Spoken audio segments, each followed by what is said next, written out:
of Castel didn't trust him much. If your stomach hurt, you had a fever, some discomfort in your belly, or you were sick for any reason, the best option was to go with Ascendino, the town's witch doctor. You will see that Ascendino was a guy in his late 60s, very active for his age, and unlike the locals, Ascendino loved to talk. Moreover, he was happy that Petro was in the town. My great-grandfather was the help he so badly needed to treat all the people in the area. The witch doctor knew a lot of things, but when he realized that it was medical material, he always forced people to go to my ancestor's office. Petro was quite skeptical. Although he respected the beliefs of others, he particularly didn't believe anything that was external to reason and much less in Ascendino's faculties. However, the old man and my great-grandfather got along quite well. They spent afternoons chatting for hours, and it was another thing they could do in a place with nothing to do. Abelina of the Fourth was a young girl, well, not so young for the time. She was already in her mid-20s, but she was a very special lady, quite sickly. She was always getting sick. She went to Petronilo's office. There were days when she was the happiest and sweetest woman in the world, and others where she suffered from anxiety and depression attacks. The worst news that Abelina could receive was that she couldn't have children. The girl dreamed of having a large family with many children. This devastated her completely, and Abelina, in a state of crisis, deprived herself of her. She couldn't bear the idea of not being able to procreate. The core of this story that seems to be anything but a strange story. It happens in the middle of a wake. Petro and Ascendino were chatting while paying their respects at the funeral ceremony.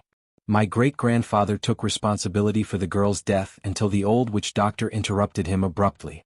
"Enough, man, you have nothing to blame. That woman made the decision and it is only her responsibility. You couldn't do anything for Abelina. She was manic-depressive, and if it wasn't now, she would have done it later." "What is that?"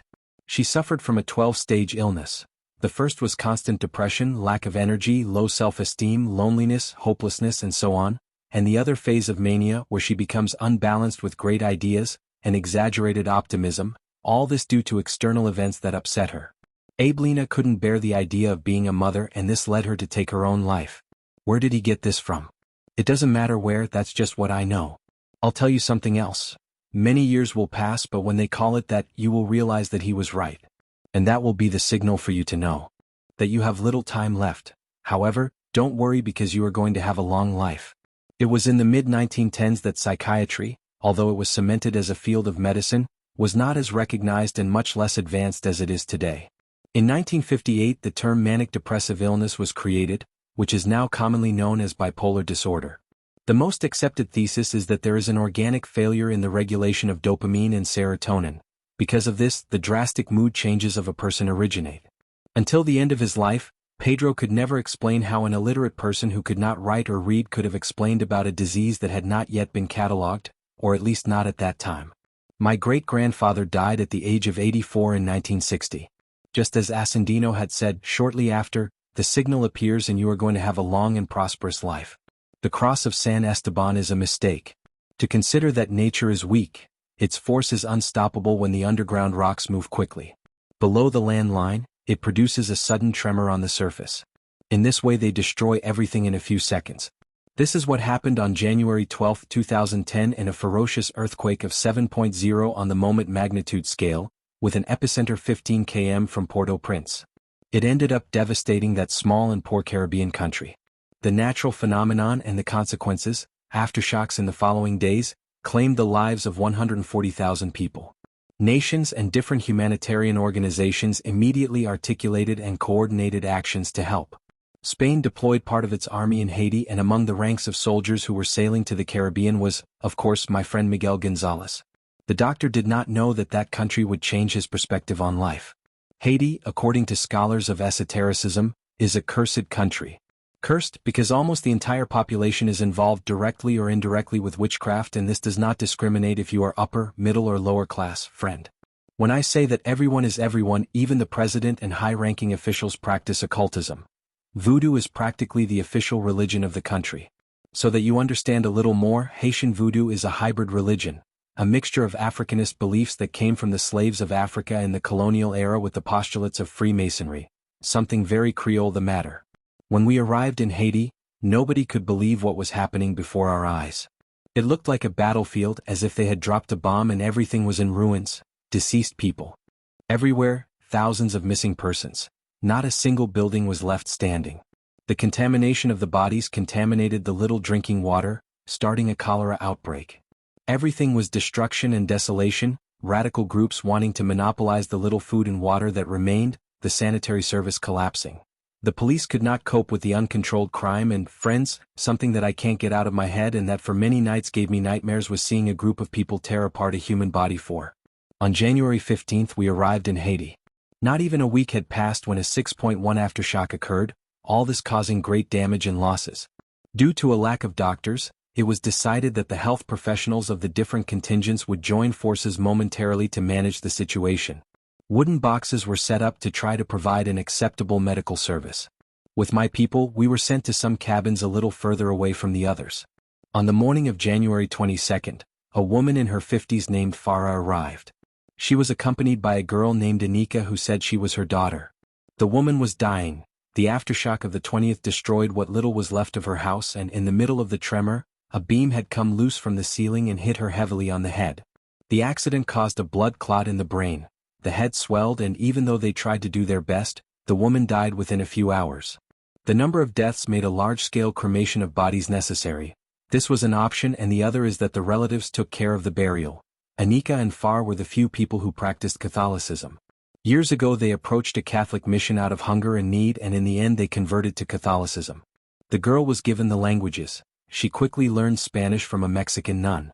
Anika, with her peculiar Spanish accent, begged me to wait a couple of hours until she could bring some things. Immediately upon her return we could cremate her mother without wasting time. Moments before leaving, she warned me that yes, Darlin, her older sister, would be present with the intention of removing her mother's body. I refused. When one dies, signs appear that medicine knows as positive signs of death and whose belonging must exceed 6 hours. Body cooling, cadaveric division, dehydration. Farah possessed all the characteristics. Night came, I took out a sheet and covered the woman out of respect. I grabbed my briefcase and proceeded to leave the cabin. I was locking the door when I heard a woman's voice behind me. They spoke to me in French, and, unlike Anika, I am very bad at languages, but I had understood something. "Doctor, I need my mother's body," would be the translation in Spanish. I turned my body and observed a ragged and very aged woman. With great effort I could understand that it was Darlin, the eldest daughter. As soon as I saw her, she gave me a bad feeling, I don't know, a bad vibe. That person was transmitting a dark energy to me. Because of the impression that was generated in me and more because of Anika's advice, I refused as much as I could. She made me understand that I should come back the next day to talk again. Daryl watched me furiously, grumbled and said something that I could not interpret. She pointed at me with one of her fingers, turned around and disappeared into the darkness. I went to my little room and lay down on the bed. The fatigue and stress were overwhelming me and I only wanted to close my eyes and sleep a little. That's when I had a nightmare. I was in a dark place and in the distance I heard a woman crying desperately. I began to approach and kneeling with her head bowed, was Farah, Anika's mother. She raised her face and between babblings, I managed to understand that she was asking for help. I sit on the bed with a tremendous tachycardia and my heart was beating as if it were a machine in my chest. A sensation difficult to explain to you is born. Something deep inside me told me to go to the hospital cabin. I grabbed my things without knowing why and I run to see the dead woman. I enter the cabin, I look for Farah and I don't find her where I had left her. I hear a heavy breathing and a feeling of uncertainty grew in me in a corner of the room. Farah was in my mind. She repeated to me again and again that this could not be happening, it was impossible because the woman was quite dead and I had checked her. However, against all logic, Farah was standing with a lost look. The terror invaded me more when I observed through the small window of the room Darlin, on the outside. Danika's sister had a sad face. Her face was soaked in tears, her gaze remained fixed on who had been her mother. Farah began to walk towards Milo, staggering like that, dragging her feet and with her arms fallen. The woman looked like a terrified puppet. She only watched as the dead woman approached me with heavy steps. At that moment I imagined 1,000 things, especially that my end was near. I closed my eyes waiting for the worst. And then I hear someone approaching very quickly. The sound of a loud blow on the floor was present and then a series of Hail Marys. Anika was on her mother's body. The girl was crying while praying and held a medium-sized bronze cross on her mother's forehead. Slowly, Farah's eyes closed until she stopped moving. Once Farah was calm, Nika motioned for me to follow her. We went to the entrance and found Darlin. The sisters said many things to each other in shouts and both women were crying. Anika with her right hand showed the bronze cross to her sister. Darlene, furious, looked at